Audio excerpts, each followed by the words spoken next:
The big top story of the day, though, Will, is that there is more out of John Brennan, the Steele dossier, all the things that people have been talking about for years and years, and now there is some acknowledgement. And this all goes back to Tulsi Gabbard, the director of national intelligence, when she released all this information earlier this year about the grand conspiracy that was conspired against President Trump in 2016 with the grand Russia hoax and the ways that intelligence was manipulated.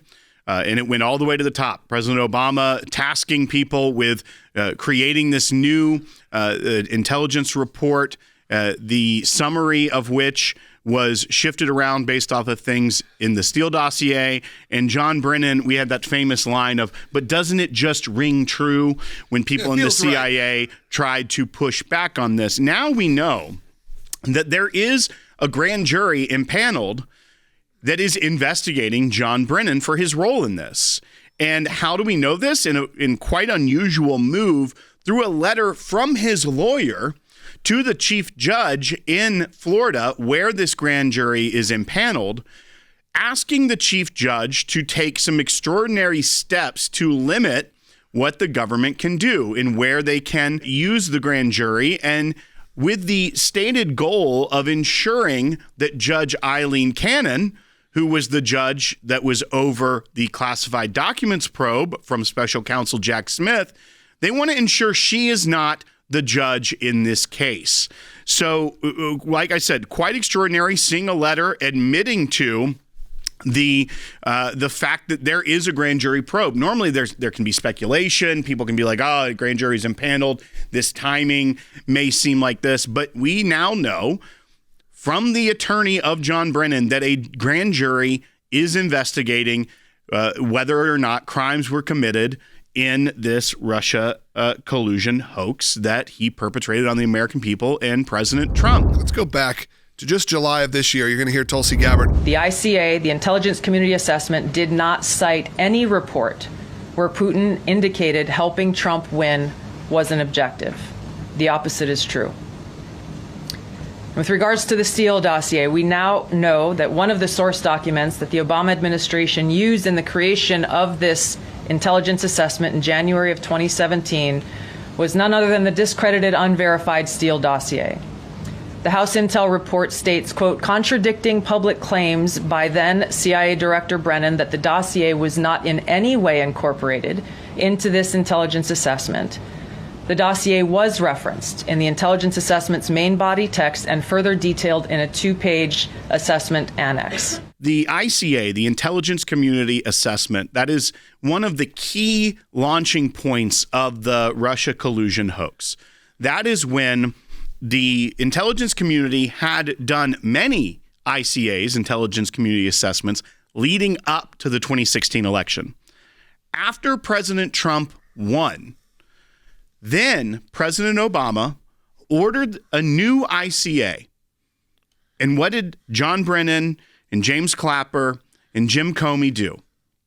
They took their marching orders and they came up with a new ICA, which completely contradicted all the previous assessments of the intelligence community leading up to the election, and included things that members of the CIA were pushing back against their director, saying this should not be included. This is substandard. This is unverified. This is salacious. This we don't even believe is good intelligence.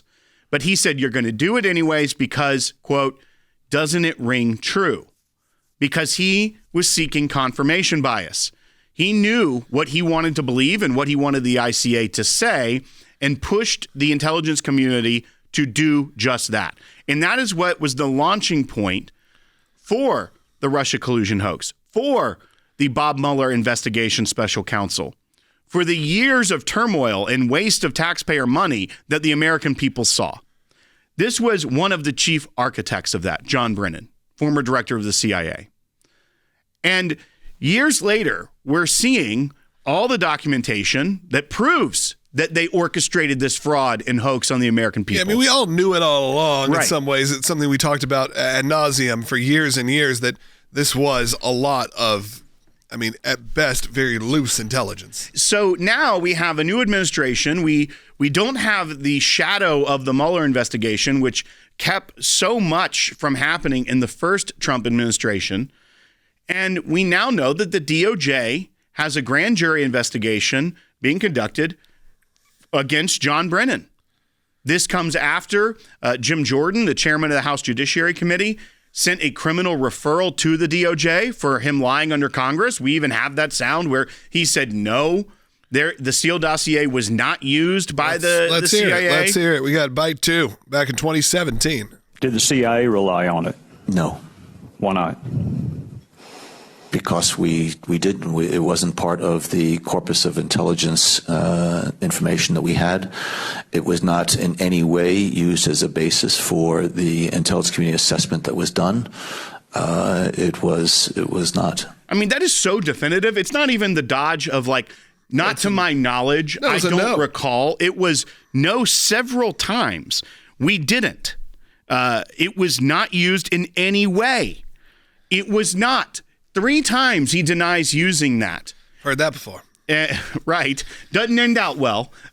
So he denies it 3 times in that one statement, and we know it was a lie based off of his own writings and memorializations and memos within the CIA. So we know the DOJ now has a grand jury impaneled. How do we know that? From his own attorney. Yeah, they've confirmed it. Who is trying to push back. We have the 16-page letter from his attorney to Chief Judge Cecilia Altanaga. Yeah, TLDR, man. Trying to say, look, we're going to argue jurisdiction and venue later, but at very least, you got to stop the DOJ doing what they're calling judge shopping, trying to get it in front of Aileen Cannon. Yeah, I think some people have probably seen our thumbnail and go, why is Aileen Cannon on our thumbnail? Well, specifically because this letter. Remember, Aileen Cannon was the judge that was overseeing the special counsel Jack Smith's investigation into the classified documents case.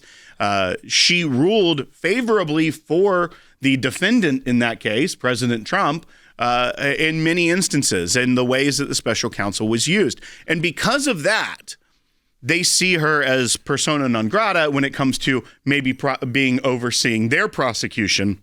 They're pushing back, trying to get the judge to do something which would be ordinarily not happening. You don't normally see a chief judge step in and block something like this early, and they even admit to that in the letter, but they are trying to make sure that it doesn't end up in front of her. Now, we'll see how all that plays out. But a lot of this is just extraordinary to even see the recognition by the attorneys in a letter to a chief judge in the Miami district, in the Southern District of Florida, that says, listen, we know this is happening. We know that there's a grand jury impaneled and a second grand jury impaneled. We think this is abnormal. Therefore, you need to shut this down. And not even getting into the fact of almost conceding that there will be an indictment that they will have to fight later on. And then they're going to fight the venue, the forum, all of those things. Yeah, it's not going to be over anytime soon. So it's a big fight coming. But right before Christmas, we have confirmation that the DOJ is actually seeking an indictment of John Brennan.